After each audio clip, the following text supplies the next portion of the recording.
Fala pessoal, hoje nós vamos de Katami Waza. Katami Waza.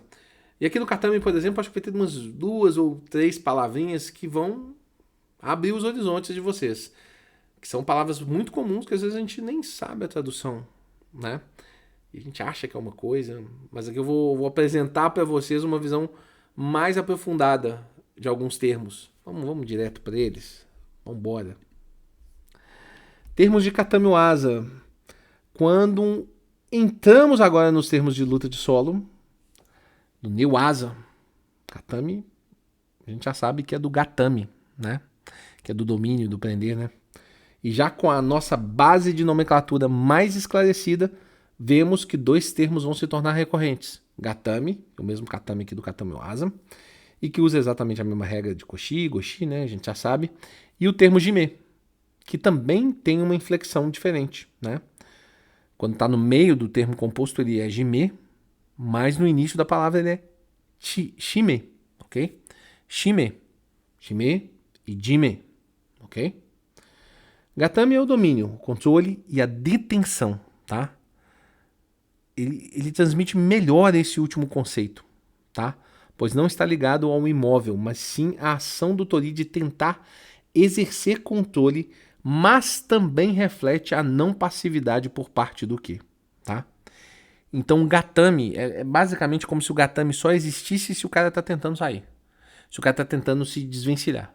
Senão não é Gatami. Por isso, detenção é porque é difícil de utilizar, né? Mas detenção é um termo melhor, talvez, né?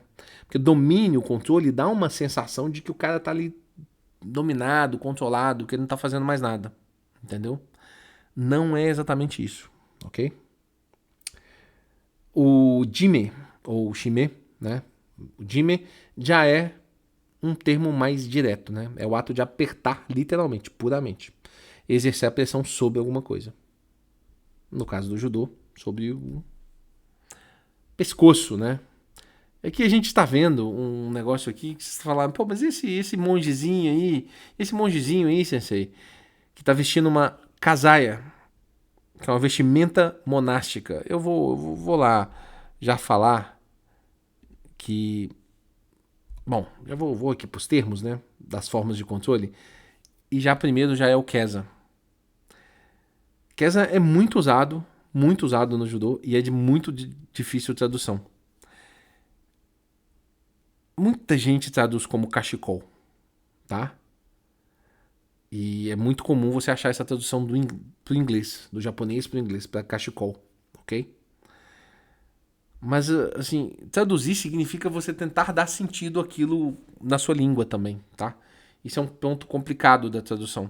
Tradução não é só você traduzir literalmente, não. É você tentar expressar aquilo que está sendo falado naquela língua, numa cultura, e trazer isso para sua língua para que as pessoas entendam, ok? Então, muito do termo cachecol tá ligado a isso. Para o inglês tentar entender isso, né? Mas você vê que esse termo cachecol, ele não chega no Brasil. É difícil você ver, né, do Kesa. Em muitas referências francesas a gente vê o sentido de diagonal, né, que parece um pouco mais, dá um pouco mais a entender com o Kesa Gatame como transversal ao corpo, tá? E apesar de ser muito usado no Brasil, essa tradução para ângulo não é muito identificada, né? A gente vê muitas vezes no Kesa Gatame os caras entendendo que aquela posição de pernas forma um ângulo, tá? Pois é, a referência mais tradicional desse Kesa é esse Kasaya.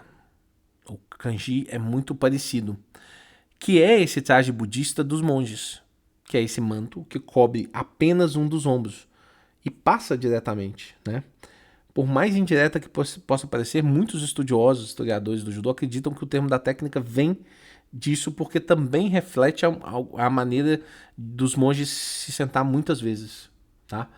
Eles, quando eles estão meditando, eles sentam em agorá, mas muitas vezes eles também sentam com aquela perninha para outras situações, a perna do Kesa. Então, pode ser que Kasaya seja a origem da palavra Kesa. É muito provável, inclusive. Até por esse negócio de um ombro ao outro, que é exatamente a posição que a gente segura o quê? Pensem nisso. Pensem em vocês como se vocês fossem um manto, né? Que vai lá de um ombro e que deixa o outro ombro solto, né? Aquele outro ombro a gente domina com o braço, né? Então, muito curioso isso aí. Shiho, que é 4 apoios, aí é bem simples, né? Shi é 4, Ho é apoio. Hishigi. Hishigi é de gerar uma entorse, né? Eu acho que é o termo melhor, assim. Mas forçar como se estivesse para quebrar, ok? O de Hishigi, Juji Gatami. Juji Gatami, né? Então é como se eu estivesse forçando aquilo ali. Juji é cruz ou cruzado, né? Em forma de cruz. Algumas partes do corpo, também simples aqui. O de, braço, hara, barriga. Waki, axila. Ryote, são duas mãos, ou melhor traduzido, ambas as mãos, tá? É melhor essa tradução do que duas mãos. Duas mãos é uma tradução mais simples. Vamos para kuzure. Essa é uma palavrinha também que a gente tem nosso entendimento, o significado dela é bem maior do que usamos no Brasil. A gente traduz kuzure como variação. E às vezes até eu vejo as pessoas utilizarem kuzure até para termos, para lugares onde não tem o kuzure. Se eu faço um haragoshi diferente, as pessoas falam assim: ah, mas isso é um kuzure? É uma variação? Não, ignora isso aí. Kuzure não é uma tradução para variação, tá? De jeito nenhum. É uma maneira fácil de descrever, mas kuzure é como se fosse uma reorganização, uma reconstrução de algo que estava para ruir, entendeu? É exatamente o termo, se você entender a ideia de que da imobilização. A minha imobilização, o cara está saindo da imobilização, aquela imobilização está para ruir, então eu passo para um kuzure, né? Então eu reorganizei a minha imobilização para dar estabilidade. É isso. Kuzure Kesagatame, por exemplo. O cara estava lá no Kesagatame, aquela imobilização estava para ruir, aí eu passo para essa variação, mas que na verdade o entendimento da reorganização vai ter muito mais a ver com a ideia que se constrói em cima do kuzure, tá? Então tem esse significado também de mudança de forma, ok? Kami. Kami é aquilo que vem de cima, mas tem um significado principalmente espiritual, tá?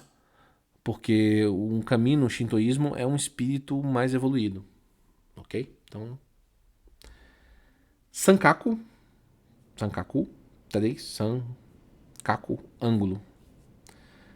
Kata. Kata tem um negócio do. Eu já expliquei, né? Aqui tá até meio que repetido, né? Então a gente precisa saber em qual momento que o kata é forma e em qual momento que o kata é ombro. Por exemplo, no katagatame é o domínio pelo ombro. No kata jujijime é um estrangulamento em forma cruzada. Ok? Bom, é isso.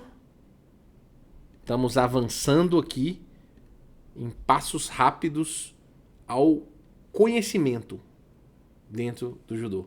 Espero que isso esteja sendo de grande valia para vocês. E estudem. Eu esqueci de falar isso em outras aulas, mas não decorem isso aqui não. Estudem, pesquisem.